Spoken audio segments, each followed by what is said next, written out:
안녕하십니까? 한국항공대학교 인문자연학부 송미경입니다. 고려대학교 한국언어문화학술확산연구소에서는 세계 곳곳에 한국학에 관심을 가진 학생과 연구자를 위한 한국어, 한국문학, 한국문화 분야의 강좌를 제작하고 있습니다. 한국학을 통해 세계인이 학술적으로 교류하며 한국과 세계에 대한 시각을 확장하도록 하는 것을 목적으로 하고 있습니다. 2008년 유네스코 인류무형유산 대표 목록에 등재된 판소리의 판소리란 어떤 놀이나 행위가 벌어지는 공간이라는 의미의 판, 노래를 뜻하는 소리가 더해진 말입니다. 여러 청중이 모인 판에서 부채를 든 한 명의 소리꾼이 고수, 즉 북치는 사람의 장단에 맞추어 창이라고 하는 노래, 안일이라고 하는 말, 발림 또는 너름새라고 하는 몸짓과 연기를 섞어가며 한편의 긴 이야기를 엮어내는 갈래라고 할 수 있습니다. 문학, 음악, 연극 등의 면모가 두루 어울려 이루어지는 종합적인 예술이며 조선 후기부터 오늘에 이르기까지 공연되고 있는 한국의 전통 문화이자 동시대 문화라고 하겠습니다. 판소리 공연이 한창 벌어지고 있는 조선 후기의 어느 소리판입니다. 이 소리판에서 가장 주목받는 사람은 누구였을까요? 무대의 주인공인 소리꾼이었겠죠. 그래서 이 그림에는 명창 모흥갑이라고 그 이름까지 또렷이 기록해 두었습니다. 그렇다면 판소리는 실제로도 명창 한 명이 중심이 되는 예술이었을까요? 그렇지 않습니다. 세계의 여러 예술들이 그러하듯 판소리 역시 다양한 부류의 사람들이 이루는 관계망 속에서 창작, 향유된 예술이었습니다. 판소리 명인명창, 이 과목에서는 판소리 예술계를 둘러싼 그 사람들에 주목해보고자 합니다. 서민층의 기반을 두고 형성되었던 판소리는 이후 중인과 양반, 나아가 왕에 이르기까지 전 계층의 사랑을 받는 민족예술로 성장했습니다. 이 과정에서 연행자, 작품, 그리고 청중, 비평가, 후원가 등을 갖춘 예술계로서의 판소리계를 형성했습니다.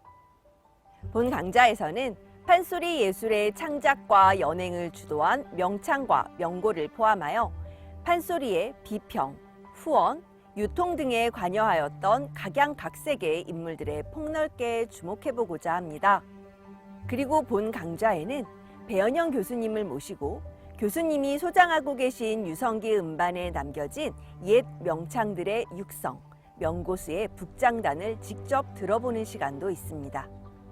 판소리 예술계를 이끌어온 이들 문화인물에 대한 탐색은 한국 판소리, 나아가 한국의 문화예술에 관한 이해를 심화, 확장하는 데 의미 있게 기여할 수 있을 것입니다. 판소리 명인명창이 남긴 무수한 소리판에 이어 저는 여러분들과 함께 이 공부판을 신명나게 열어보고자 합니다.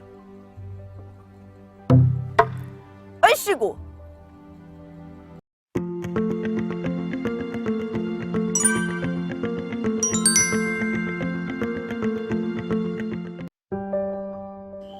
(21세기에) 들어서 한국의 영화와 드라마, 대중음악 등 다양한 문화가 많은 세계인들의 사랑을 받고 있습니다.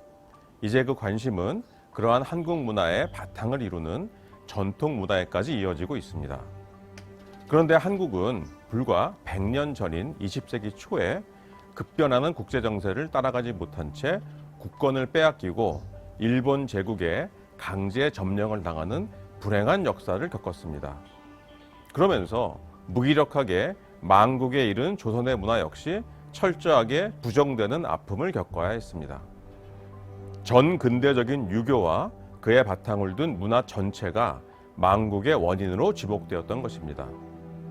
이후에 국권 회복과 근대화, 산업화, 민주화 등 숨가쁘게 앞만 보고 달려오면서 한국인들 스스로 한국의 전통 문화를 깊이 있게 돌아볼 시간을 많이 가지지 못한 게 사실입니다. 특히 2000년 전 중국에서 전래된 한문으로 이루어진 문화는 민족주의의 관점에서 배제되거나 매우 선별적으로 그 가치를 인정받아 왔습니다. 한국의 어문학과 문화를 배우고자 하는 여러분들 역시 당연히 한국어와 한글로 이루어진 작품에 주로 관심이 있으리라 생각합니다. 특히 문학을 대상으로 할 때 음성 언어와 문자 언어의 일치는 매우 중요한 문제입니다. 15세기에 한글이 창제되면서 다행히도 국문 문학, 즉 한글로 쓴 한국의 문학이 발전되어 왔습니다. 하지만 그 이전의 문헌들은 극히 일부 한자를 빌려서 한국어를 표기한 것을 제외하고는 거의 다 한문으로 이루어져 있습니다.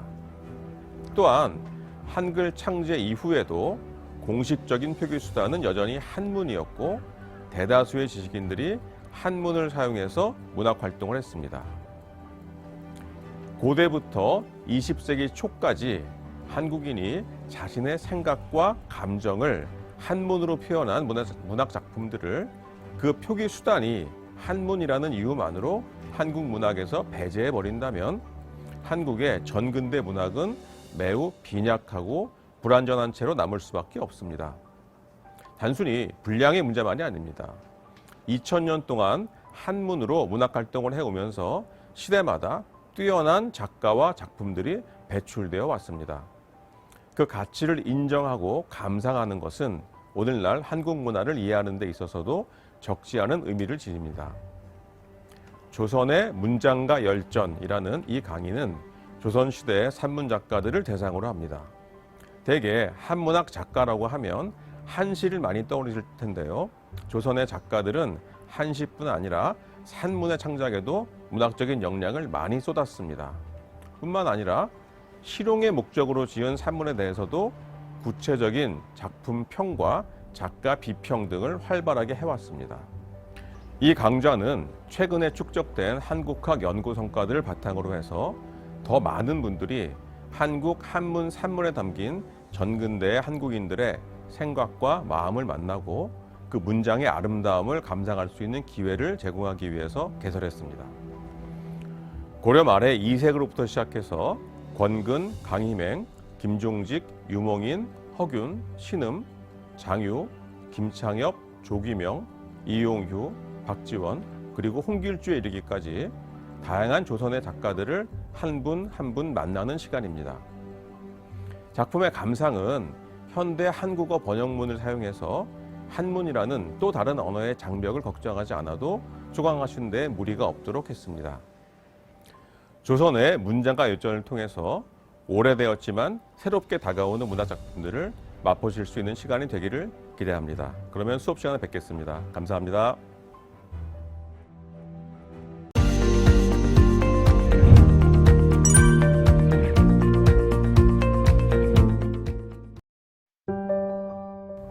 세계 여러 나라의 사람들도 그렇겠지만 유독 한국인들은 자신들의 말과 그린 한국어와 한글에 대해 많은 애착을 가지고 있습니다.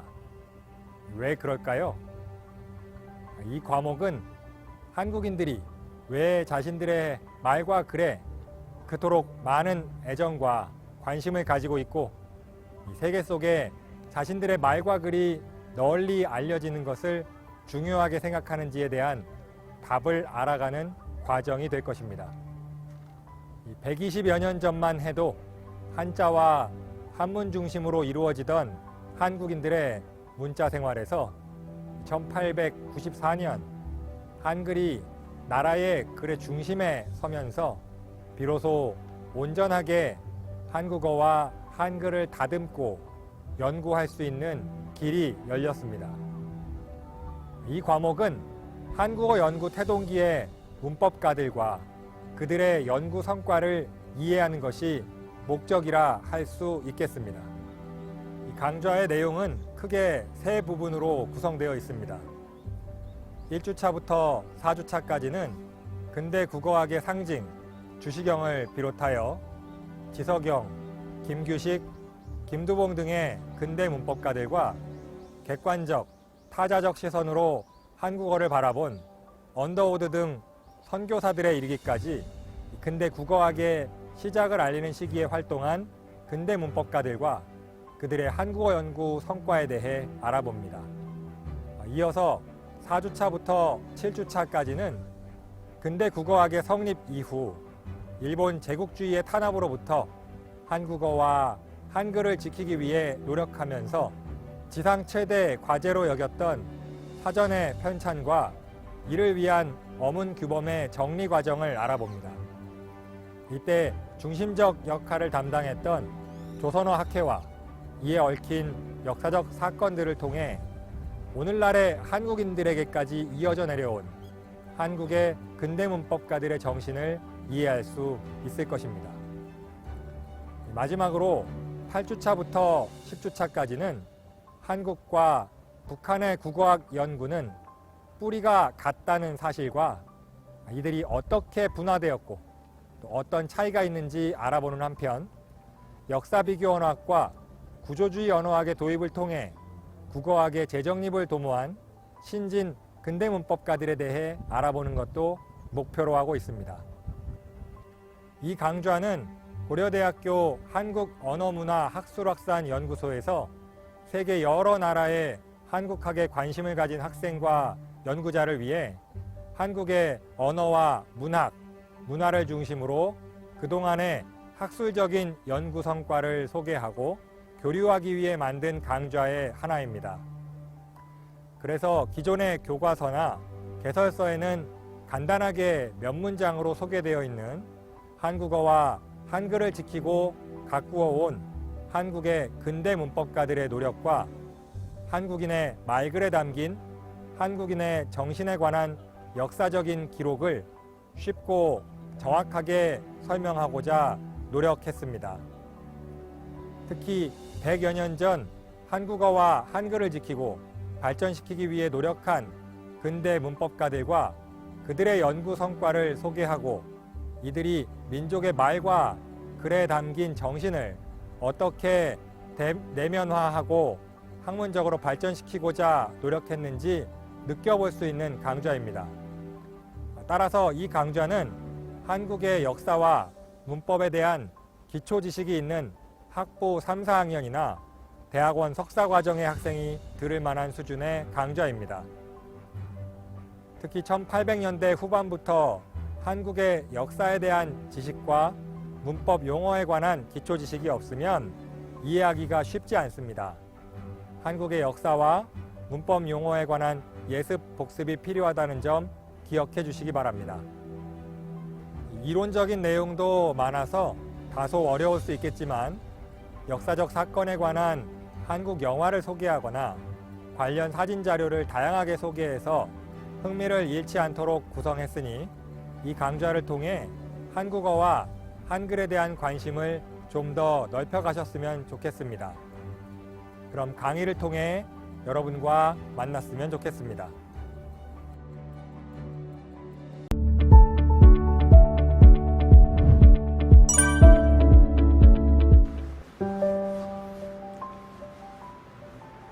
서화, 글씨와 그림은 동아시아의 유서 깊은 예술의 장르입니다. 글씨는 먼 옛날에 인류에게 문화적 빛을 전해준 성인이 의사소통을 위해 만든 성과라고 알려져 있습니다.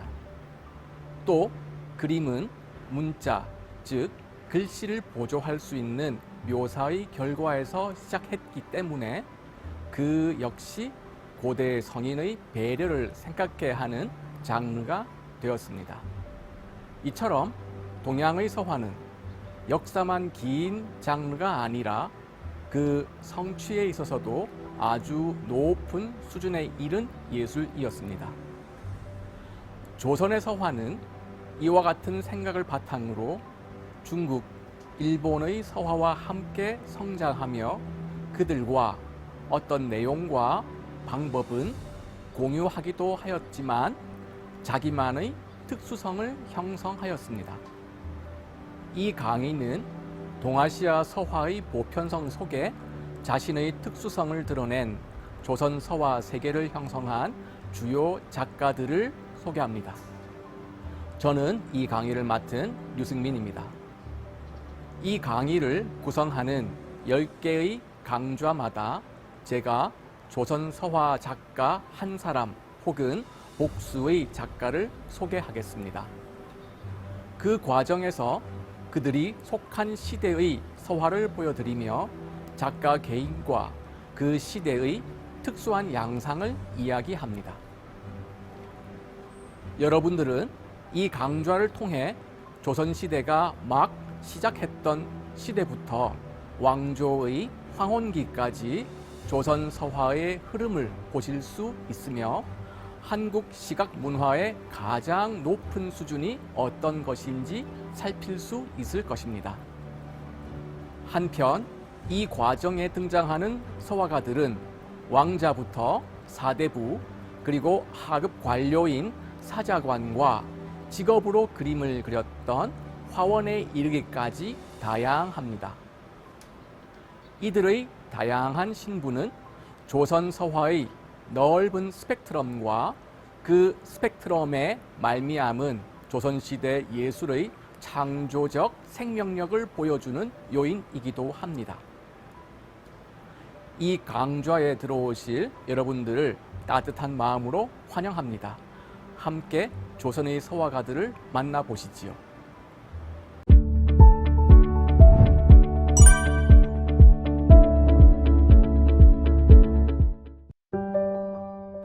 안녕하세요. 저는 고려대학교 국어국문학과 교수 김종훈입니다. 고려대학교 한국언어문화학술 확산연구소는 전 세계적으로 한국학에 관심을 가진 학생과 연구자를 위해 한국어, 한국문학, 한국문화 분야의 강좌를 제작하고 있습니다. 한국학을 통해 세계인이 학술적으로 교류하며 한국에 대한 세계에 대한 시각을 확장하는 데 도움을 주고자 합니다. 한국 근현대문학 작가열전은 한국 문학에 대한 세계적 학술 수요에 부응하고 한국 근현대문학에 대한 이해를 돕기 위해 기획되었습니다.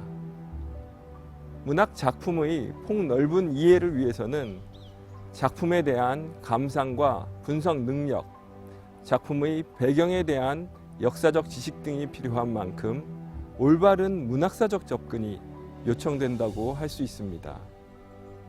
본 강의는 시와 소설을 통해 한국 근현대 문학사에서 뚜렷한 문학적 성취와 개성을 보여준 주요 작가 10명의 생애와 작품 세계를 다룹니다.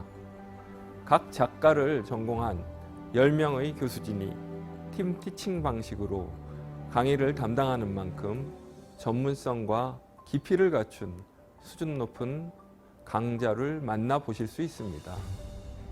치열한 한국 근현대사를 통과한 역사적 인물로서의 작가에 주목하는 이 강좌를 통해 외국 문학으로서의 한국 문학에 대한 이해를 넘어 한국의 문화와 역사에 대한 애정을 갖게 되기를 바랍니다. 감사합니다.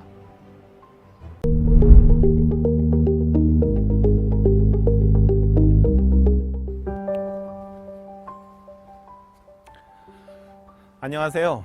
저는 한국 여배우 열전 강의를 맡은 김남석입니다.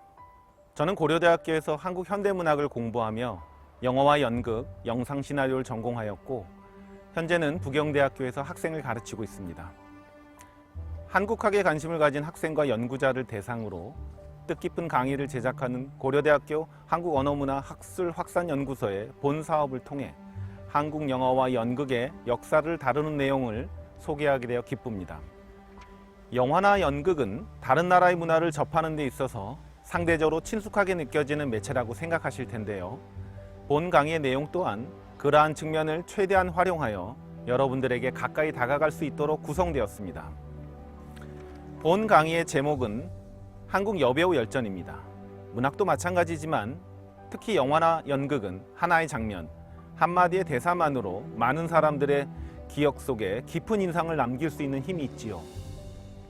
그 기억 속에 빼놓을 수 없는 것이 바로 직접 연기를 한 배우들일 것입니다. 본 강의는 한국 영화와 연극사에서 빼놓을 수 없는 주요 여배우들의 작품과 생애를 중심으로 한국 근대 영화, 연극의 역사를 폭넓게 살펴보고자 합니다. 한국의 역사와 문화, 평범한 사람들의 삶이 고스란히 배어있는, 그래서 많은 사람들의 사랑을 받은 한국 근대 영화와 연극의 발자취를 함께 따라가면서 한국의 역사와 문화에 대한 애정을 갖게 되기를 진심으로 바랍니다. 감사합니다.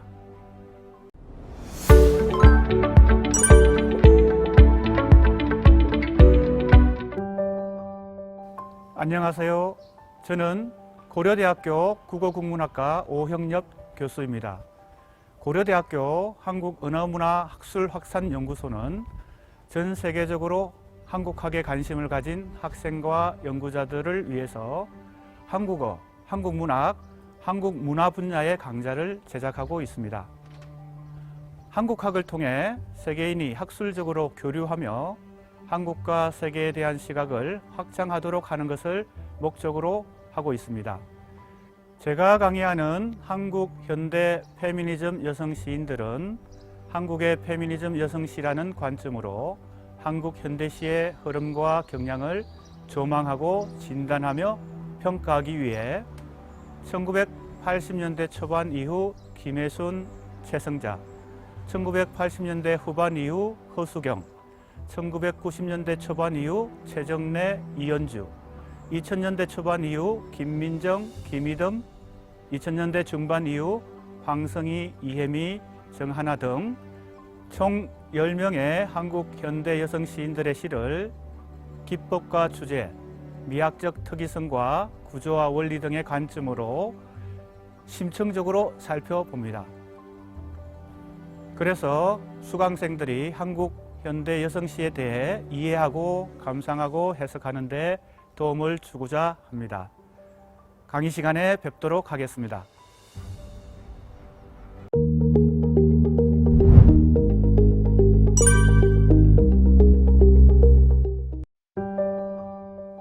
고려대학교 한국언어문화학술확산연구소에서는 해외 여러 나라에서 한국학에 관심을 가진 학생과 연구자를 위한 강좌를 제작하고 있습니다. 이 강좌들은 한국학을 통해 세계인이 학술적으로 교류하며 한국과 세계에 대한 시각을 확장하도록 돕는 데 그 목적이 있습니다. 그 중에서도 본 강좌는 동아시아 한자문화권의 전통 속에서 한국의 한시를 감상하는 기초 수업입니다. 이 강좌는 동아시아 한시의 계보 속에서 주제와 이미지를 중심으로 한국 한시의 재양상과 특성을 살핍니다.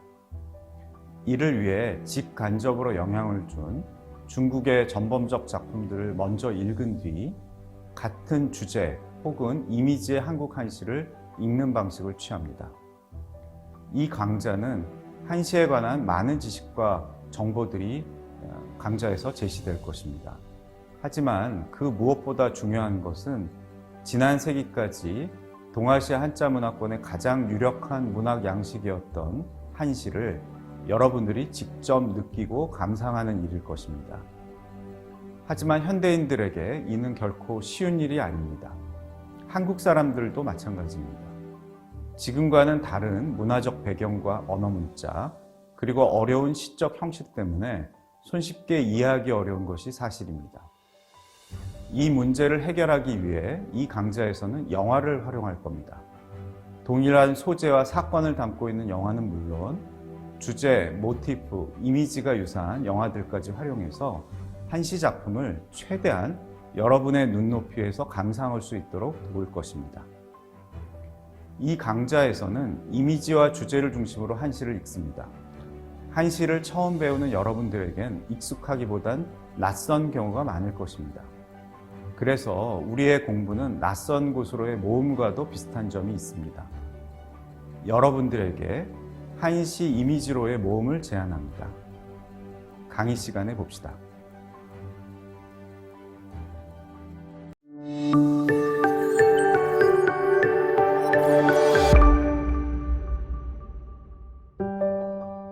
안녕하십니까. 세계적으로 인기를 끌고 있는 K-팝 그리고 K-드라마의 열풍에 힘입어 해외 한국어 교육 시장도 나날이 성장하고 있습니다. 대표적인 해외 한국어 교육 기관인 세종학당의 숫자도 2007년 13곳에서 2021년 234곳으로 18배나 증가했고요.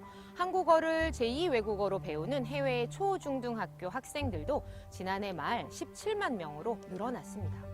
이처럼 국외에서 한국어 교육이 본격적으로 발전하면서 특정 언어권별로 좀 더 효율적으로 한국어를 교육하는 데에 관심이 더욱 높아졌습니다. 국내 한국어 교육 기관에서는 아무래도 다양한 국적과 언어를 지닌 학습자들이 한 교실에서 함께 공부하기 때문에 특정 언어 중심으로 가르치는 것이 쉽지 않은 부분이 있죠. 이렇게 다양한 언어적 배경을 지닌 한국어 학습자들의 경우 한국어를 배울 때 그들의 모국어, 즉 L1의 영향으로부터 자유롭기가 어렵습니다. 사실 그 영향으로 인해서 한국어를 배울 때 여러 가지 오류가 나타나기도 하죠. 제가 준비한 바로 이 강좌는 영어를 모국어로 하는 학습자들이 한국어를 배울 때 어떤 오류를 만들어내고 또 그 원인은 무엇인지를 분석하기 위해서 한국어와 영어의 대조 언어학적 차이를 연구합니다. 강좌의 내용은 크게 4개의 부분으로 구성되어 있습니다. 1주차에는 대조 언어학이라는 학문에 대해서 개요, 연구 범위, 그리고 방법론을 살펴보고 학습자 언어를 바라보는 관점, 그리고 그것이 한국어 교육에 어떻게 적용될 수 있는지 생각해 볼 것입니다. 이어서 한국어와 영어의 의문, 형태, 통사, 어휘, 그리고 담화 및 화행에서의 여러 가지 차이를 대조 언어학적 관점에서 살펴보도록 하겠습니다. 어쩌면 그러한 언어 간의 차이를 바탕으로 영어권 한국어 학습자가 산출하는 그런 오류는 왜 생겼는지, 그리고 어떻게 그것을 효과적으로 다룰 것인지를 분석해 보도록 하겠습니다. 마지막으로 각 파트에서는 영어권 한국어 학습자를 대상으로 하는 한국어 교수법에는 어떤 것들이 있는지 여러 가지 관련 논문들을 살펴보면서 효과적인 한국어 교육 방법을 모색해 보도록 하겠습니다. 이 강좌는 고려대학교 한국언어문화학술확산연구소에서 세계 여러 나라의 어떤 한국학에 관심을 가지는 학생 그리고 연구자를 위해서 한국의 언어, 문화를 중심으로 그동안의 학술적인 연구 성과를 소개하고 또 교류하기 위해서 만든 강좌입니다.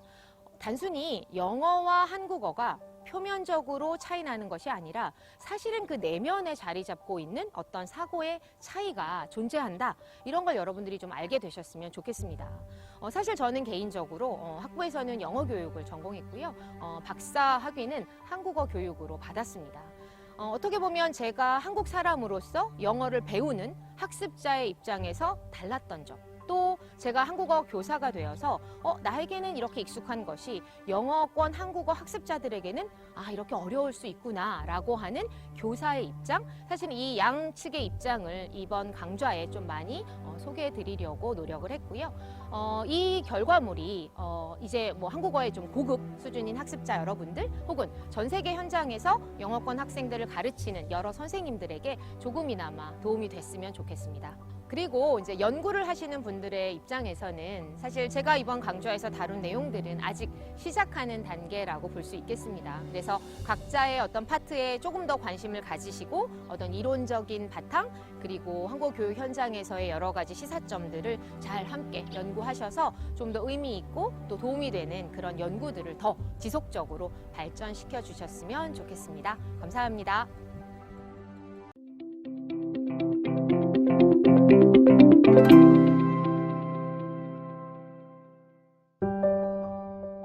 한국어를 기록하는 문자가 한글이라는 사실은 누구나 알고 있습니다.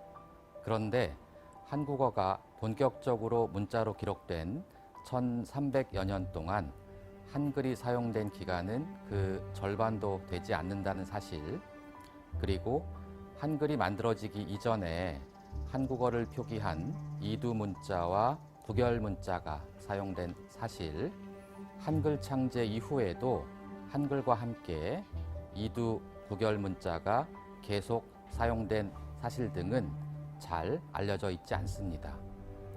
이 강좌는 이처럼 일반에 잘 알려져 있지 않은 한국의 문자와 표기의 역사에 대해 자세히 소개하는 강좌입니다. 강좌의 내용은 크게 세 부분으로 구성되어 있습니다. 1주차부터 4주차까지는 한자를 이용하여 한국어의 어휘와 문법 형태를 기록한 이두 문자를 소개하고, 이두 문자를 이용하여 한국어를 기록한 실제 자료를 시대별로 선별하여 직접 읽고 해석할 것입니다. 이어서 5주차부터 7주차까지는 한문을 한국어로 번역하여 읽을 수 있도록 한자를 이용하여 한국어를 표기한 두 가지 종류의 구결 문자에 대해 자세히 소개하고, 이것과 비슷하게 생긴 일본의 가나 문자와도 비교해 볼 것입니다. 마지막으로 8주차부터 10주차까지는 15세기에 훈민정음이라는 이름으로 새로 만든 문자인 한글에 대해서 당시의 기록을 자세히 살펴보고, 그때부터 현대에 이르기까지 한글 표기가 어떻게 변해왔는지 살펴볼 것입니다. 이 강좌는 고려대학교 한국언어문화학술확산연구소에서 세계 여러 나라의 한국학에 관심을 가진 학생과 연구자를 위해 한국의 언어와 문학, 문화를 중심으로 그동안의 학술적인 연구 성과를 소개하고 교류하기 위해 만든 강좌의 하나입니다. 그래서 기존의 교과서나 개설서에는 간단하게 몇 문장으로 소개되어 있는 한국의 문자와 표기에 관한 역사적인 기록을 되도록 자세하고 친절하게 설명하려고 노력하였습니다. 특히 6세기부터 현대에 이르기까지 한국어가 문자로 기록된 다양한 자료들을 직접 읽고 해석해 봄으로써 여러분이 한국어가 문자로 기록되어 온 구체적인 실상을 알 수 있도록 강좌 내용을 구성하였습니다. 따라서 이 강좌는 한국의 학부 3, 4학년이나 대학원 석사과정의 학생이 들을 만한 수준의 고급 강좌입니다. 특히 한자에 관한 기초 지식이 없으면 이해하기가 쉽지 않기 때문에 예습과 복습을 충분히 하시기 바랍니다. 강좌의 내용이 다소 어렵고 지루할 수도 있겠습니다만, 끈기를 가지고 공부하다 보면 한국어가 문자로 표기되어 온 역사에 대해 여러분이 그동안 알지 못했던 사실을 많이 배울 수 있을 것입니다.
사실이나 권리 등을 인정해주는 일종의 확인서를 뜻하고요. 소지는 즉 광대들이 모여 중국 사신 영접 준비와 관련해 요청한 내용에 대해 호조가 답한 공문입니다. 이 일기에는 19세기 말 서울 경기 지역 판소리의 향유 문화 및 동향이 상세하게 담겨 있습니다. 지금부터는 전주 국립무형유산원에 전시되어 있는 자료를 함께 살펴보도록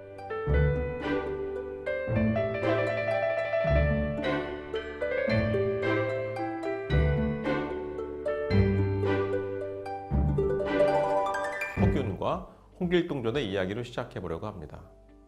그런데 널리 알려진 허균은 또 수호전을 본떠서 홍길동전을 짓기까지 했는데 그의 무리인 서양갑과 심우영 등인 김태준이었습니다.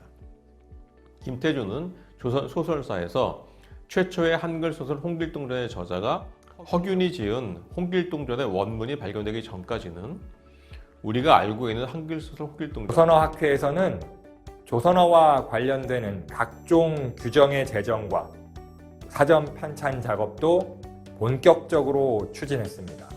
한글 맞춤법 통일안의 제정을 위한 노력은 단순히 한두 해 동안 이루어진 것이 아니었습니다. 조선어학회에서도 학회의 성격을 순수한 학술단체로 규정하고 있었습니다. 왜 복고라는 말을 쓸 수 있을까요? 또 이와 함께 복고풍이라는 말도 쓰는데 복고풍은 복고주의를 지향하는 어기 이루는 그림의 아주 새로운 요소를 만들어낸 것이 바로 이 조명부로부터였습니다. 동시에 고전 서예에 대해서도 이 사람은 아주 참신한 해석을 해냄으로써 중국 서화에서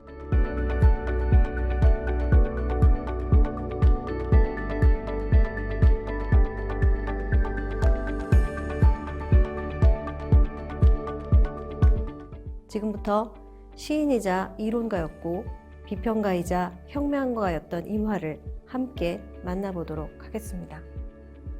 수려한 외모와 넘치는 끼 탓에 이탈리아 출신 미국 영화배우인 루돌프 발렌티노를 연상시킨다고 하여 임화는 조선의 발렌티노라는 별명으로 불렸습니다. 임화는 연기뿐만 아니라 영화 이론과 평론에도 매우 적극적이었습니다.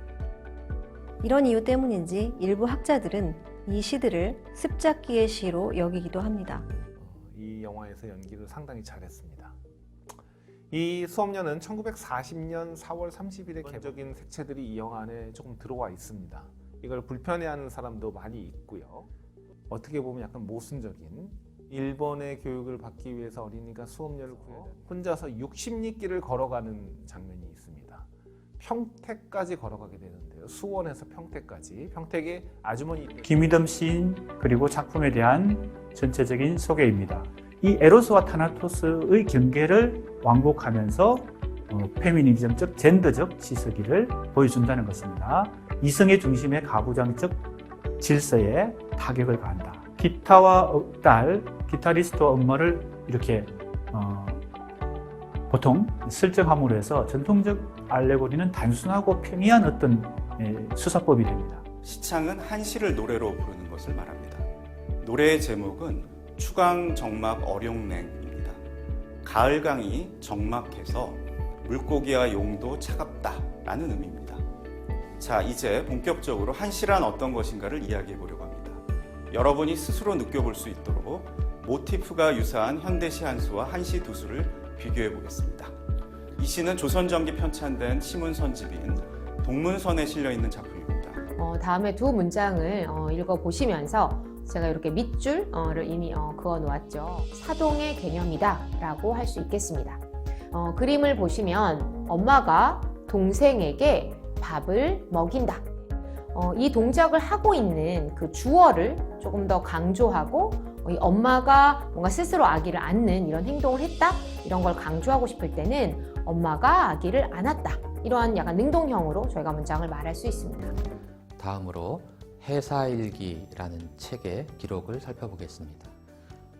예가 끝나자 도주가 손수 동무의 서신 한 통을 전해주었는데, 자, 그러면 목민심서의 내용을 한번 볼까요? 이두는 세상에서 신라 설총이 지은 것이라 하는데 그 다음에 나오는 6글자가 그 이두를 적은 것인데요.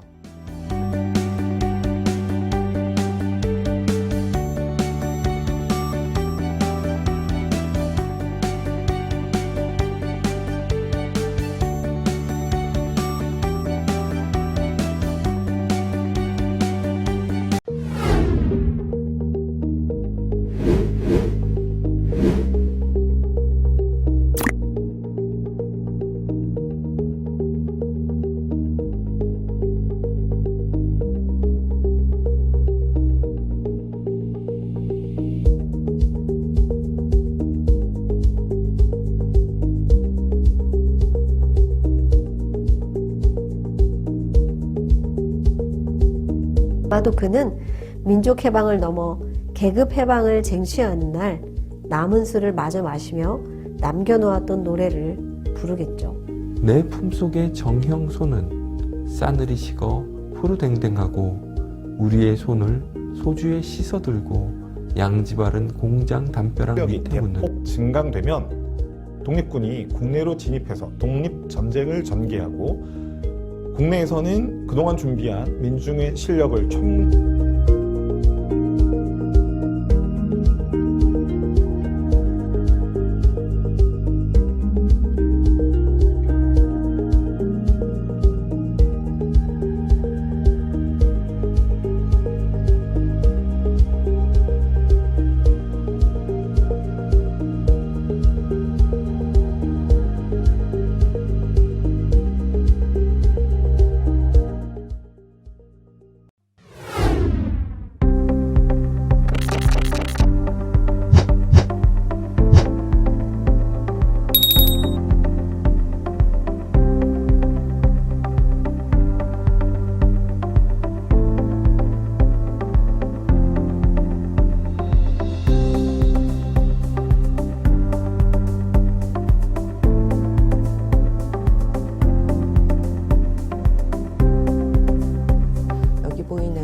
갑숙이라는 여성 주인공이고요.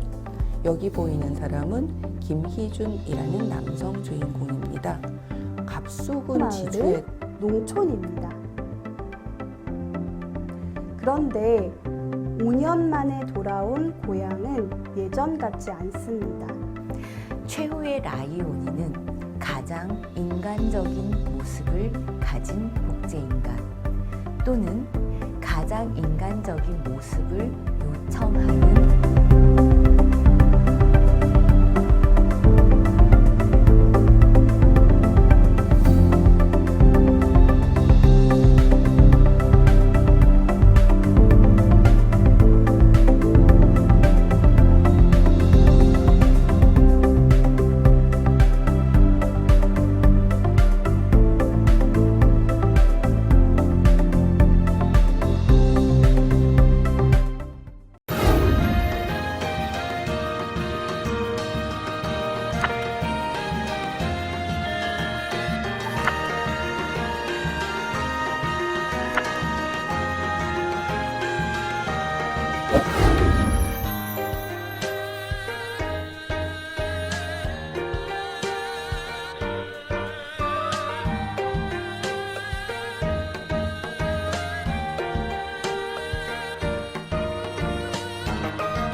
수도를 한양에 마련한 조선시대부터 바로 서울의 역사가 시작되었다고 해도 과언이 아닐 것입니다. 그래서 서울에 대해 이야기하며 조선 정기와 한양을 살펴보는 것입니다. MBC 드라마 이산은 제목부터 정조가 아닌 이산을 내세웠습니다. 정조의 이름은 이산인데 실제 조선시대에는 임금의 이름을 막 부를 수는 없었겠죠. 또한 실제로 복원하여 촬영한 명동의 모습이 꽤나 실감나기도 합니다. 게다가 영화가 절정에 다다를 때 배경으로 등장하는 미스코시도 있습니다.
사회적인 위기, 고난, 그리고 또 형식적인 어떤 결말, 재회, 그죠? 갈등의 해결, 이런 것들을 많이 생각하시는데요.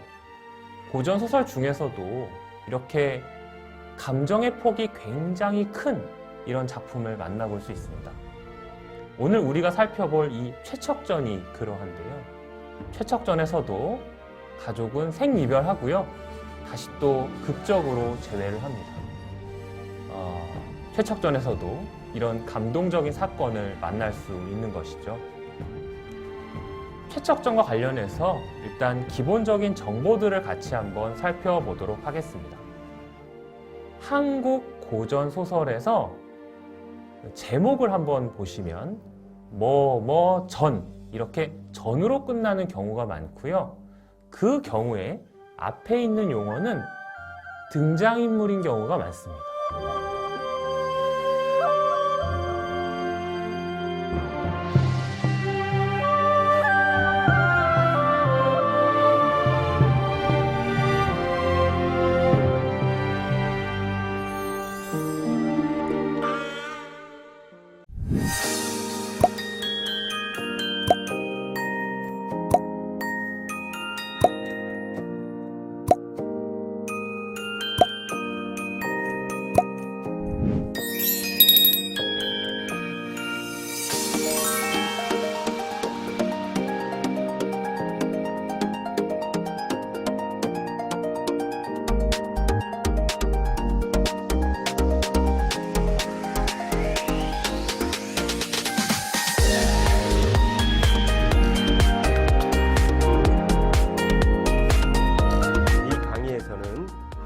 주요 누정의 역사와 문화를 강원도, 전라도, 경상도를 중심으로 살펴보고 8경에 들어있는 강원도의 누정은 모두 영동 지방에 위치해 있습니다.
이 기록을 토대로 거북선의 모양을 나름대로 추측해서 이강수의 이순신의 사파록도 그렸고 조선시대 민화로도 그렸다는 겁니다. 드라마 대장금의 전반부는 음식을 중심으로 전개되므로 한진이는 모두가 상상하는, 모두가 투사하고 싶은 그런 우리 모두의 이미지의 총합일지도 모르겠습니다.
이처럼 한 언어에서 여러 지역에서 사용되는 말로 말의 체계를 이루고 있는 것을 방언, 즉 가투리라고 합니다.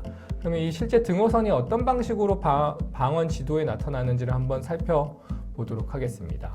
이처럼 한 언어이지만 나이에 따라서, 성별에 따라서, 계층에 따라서 말의 체계가 분화되어 나타난다면 그것을 바로 사회 방언이라고 합니다.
여러분도 알겠지만 한국어에서는 단어를 나열한다고 해서 문장이 되는 것은 아닙니다.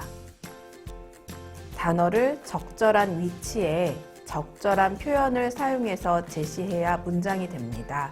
汉族在先秦时代就存在着古代民族共同语，那个时候称为雅言。从汉代开始，汉民族共同语被称为通语。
고문어는 근대 이전에 만들어진 책자 형태의 문자 자료를 말합니다. 책으로 되어 있는 문자 자료를 고문헌이라고 한다고 생각하시면 되겠는데요. 이 고문헌에는 크게 두 가지 종류가 있습니다. 첫 번째는 간본이라고 하는데요. 간본은 인쇄한 책을 말합니다.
한시라고 하면 여러분 어떤 생각이 드시나요? 한문을 사용한 동아시아 지역에서 한시는 보편적으로 통용되던 문학 양식이었습니다. 한국의 문학사에서도 한시는 매우 높은 비중을 차지하고 있는데요. 한문의 교양을 쌓은 지식인들에게 한시의 창작 능력은 기본 소양으로 여겨지고 있었습니다.